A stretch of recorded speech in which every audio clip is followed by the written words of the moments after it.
আজ আমি আম দিয়ে মসুর ডাল রান্না করব, খুবই স্বাদ হয় এভাবে আম দিয়ে মসুর ডাল রান্না করলে।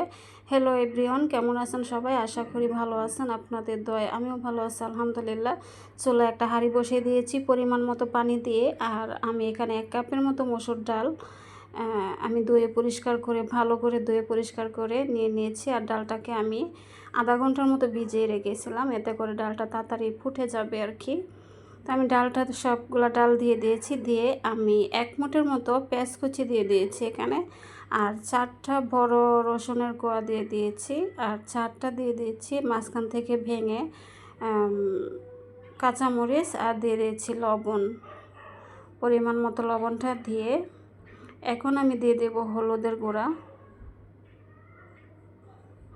আমি হলুদের গুঁড়াটা দিয়ে একটু নেড়ে ছেড়ে দিয়ে ডালটাকে বলক আসা পর্যন্ত অপেক্ষা করব। নেড়ে ছেড়ে দিয়ে এখন বলক আসা পর্যন্ত অপেক্ষা করব।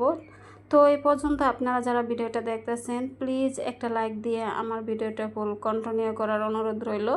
আপনাদের একটা লাইক আমার কাছে অনেক মূল্যবান, আপনাদের মতো অনেক বন্ধুদের কাছে পৌঁছে দিতে সাহায্য করবে, আর আমার আবার নতুন করে ভিডিও বানাতে অনুপ্রেরণা যোগাবে। তাই প্লিজ একটা লাইক দিয়ে আমার পাশে থাকার অনুরোধ রইল।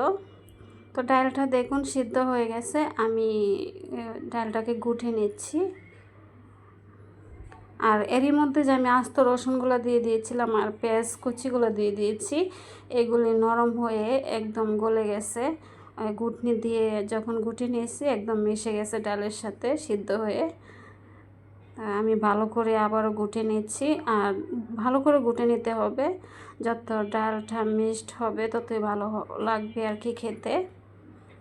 তো ডালটা গোটা হয়ে গেছে, দেখুন একটুকু দানা নেই, পুরাটাই মিক্সড গলে গেছে। এখন আমি এখানে মাঝখান থেকে চিড়ে 4-5টা কাঁচামরিচ দিয়ে দিয়েছি, আর দিয়ে দিয়েছি আম। এখানে একটা আর অর্ধেকটা আম আমি কেটে দিয়ে দিয়েছি, কারণ বেশি দিলে আবার টক বেশি হয়ে যাবে, তাই একটার অর্ধেকটা আমি দিয়ে দিয়েছি। দিয়ে নেড়ে ছেড়ে আমি বলকা নিয়ে নিয়েছি। এখন আমি ডালটাকে বাগার দিয়ে নেব। আমি চুলায় একটা কড়াই বসিয়ে দিয়ে এখানে 4-5টা শুকনো মরিচ দিয়ে দিয়েছি মাঝখান থেকে ছিঁড়ে, দিয়ে মরিচটাকে আমি ভালো করে ভেজে নিয়ে এখানে দিয়ে দেব পেঁয়াজ কুচি আর রসুন কুচি। তো আপনারা যারা ভিডিওটা দেখতেছেন কাছে কিংবা দূরে, দেশে কিংবা দেশের বাইরে, যে যেখান থেকে দেখতেছেন আপনাদেরকে অসংখ্য অসংখ্য ধন্যবাদ আমার ভিডিওটা দেখার জন্য।